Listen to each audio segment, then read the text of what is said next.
sponsors.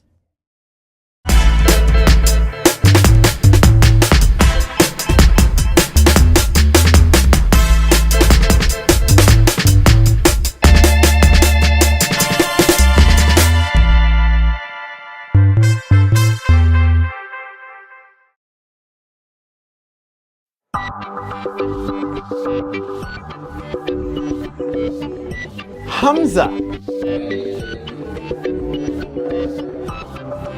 So my first goal in Belgium was to definitely improve and learn how to do better, because I knew that compared to those athletes, I have a lot to learn. So they definitely taught me a lot. I got to see all the top athletes in the world competing, and that definitely taught me like what I need to improve on.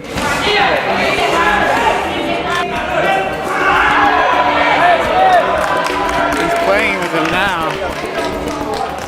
So going into it, at first I had an injury a couple months ago, so that was definitely a little bit of a worry. I didn't want to re-injure myself, but going into it, after we started practicing a little bit, I realized that my partners are gonna keep me safe and they're helping me get better too. So over there, once I got there, I was nervous about the competitor that I would be fighting, but my coaches walked me through it and they helped me get to my calm self before I was going for the fight. I could see our students a little bit nervous, and I kept on telling them to, in order to get their nerves to be calm, to breathe and practice the breathing that we had practiced in class, to make sure that they, to kind of calm the adrenaline. It's natural. And I myself, I've competed in so many different tournaments. I realized that one of the main concerns as an athlete is the nerves, and to be able to calm your nerves before the match and to be calm entering the match. And the beautiful thing is when Silat fighters enter the ring, they have a very smooth, very calm demeanor about how they enter and approaching each other. They call it pasang, where they're entering in a very graceful and respectful way. And also it helps to calm the nerves, And so you can fight using strategy, not just adrenaline. And, it helped our athletes to understand that and to see that Silat, particularly Silat Olahraga, is very tactical. It's very tactical in the sense that it's not just about, obviously you have to have good technique, you have to have strength, you have to have speed, you have to have power. But there's a lot of, tactics involved in how you're gonna set the person up, how you're gonna move. It's not a huge ring.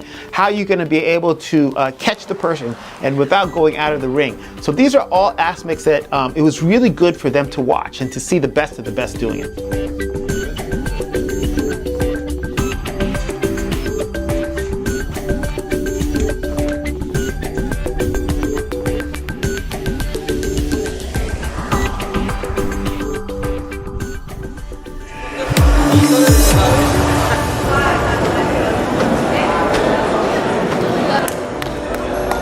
Let's go, Hamza!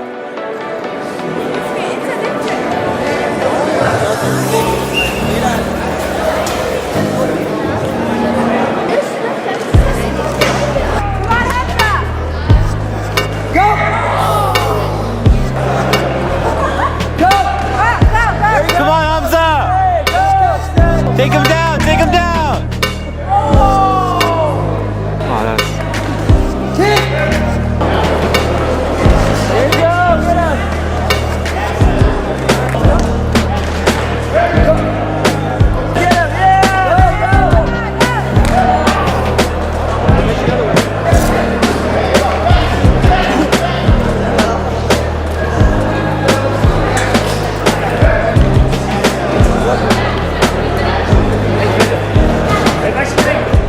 Match 23, corridor with forward, Coman.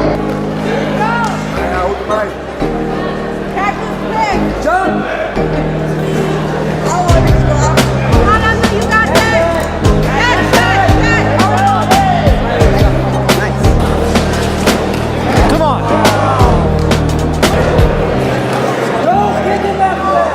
This kid is really doing my love quest. Come on, Hamza, get some points!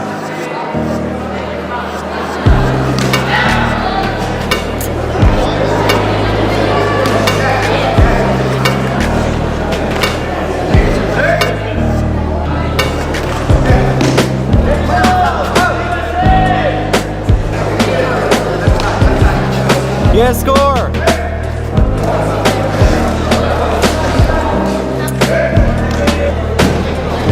Get him, get him, get him, get him! Yes!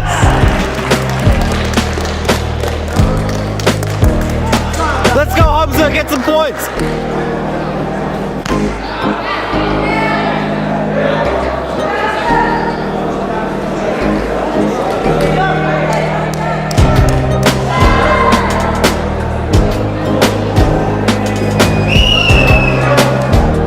So Hamza's match he was against one of the top junior fighters in the world. He had just competed at the World Junior Pencaksilat tournament in Thailand, and you know, he did.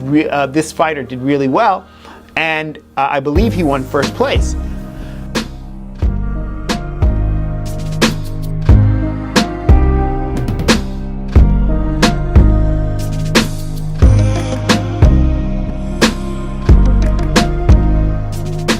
So Hamza, this is his first time ever going to a Pencaksilat tournament. You could see he was nervous, but when he got out there, he started. It took him one round, the first round, like you could see, like it took him a little bit to kind of get comfortable in the ring. The second round, he got a little bit more comfortable. He knew he kind of had a better idea of how he was going to fight his opponent. The opponent had a little bit more range on him, a little bit more experience. So unfortunately, Hamza didn't win the match. But you know, he could look at the video that we took. He looked at the video and he saw different ways that he could tweak his game so he could be more competitive if he has to go against him next time. Our next tournament is supposed to be in Singapore. We're trying to go to Singapore as a team, and so you know, he will probably have to face him again. So being able to kind of just get the experience of being in the ring was something that was very important. There's an advantage sometimes to being smaller, and there's an advantage sometimes to being longer, depending on what your fight strategy was. Hamza, I thought, did a great job fighting. He has no fear. I feel like my match went pretty well for my first time. I definitely learned a lot about the fight and what I have to improve on. So I learned that I really have to apply what I learn in the training sessions and not freeze while fighting. And that definitely helped me a lot and will help me continuously. I thought maybe he was a little bit too aggressive and then staying at range of Singapore's kicks, and that kind of left him more susceptible to a lot of the techniques that Singapore started to implement based on the way that he was being aggressive and then also staying at a kicking range. And I think that's something we have to work on with Hamza, and I think that's going to be a fairly easy tweak because Hamza's very smart and he'll get it pretty quickly. So we need to work on that. But Hamza did a great job in the fight, fought super strong, very tough, had a great takedown against Singapore, and I think next time it's going to be a completely different ball game.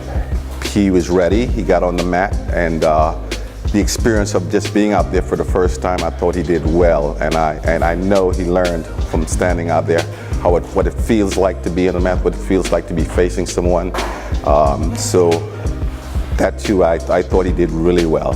So I felt like my match went pretty well. It wasn't that close of a match. He definitely beat me, but I know that there are a lot of improvements I can make, and if I was not that nervous at the time, I could have taken him. And of course I learned what I have to do and what mistakes I made, and I know what I need to improve on and how I can beat competitors like that in the future.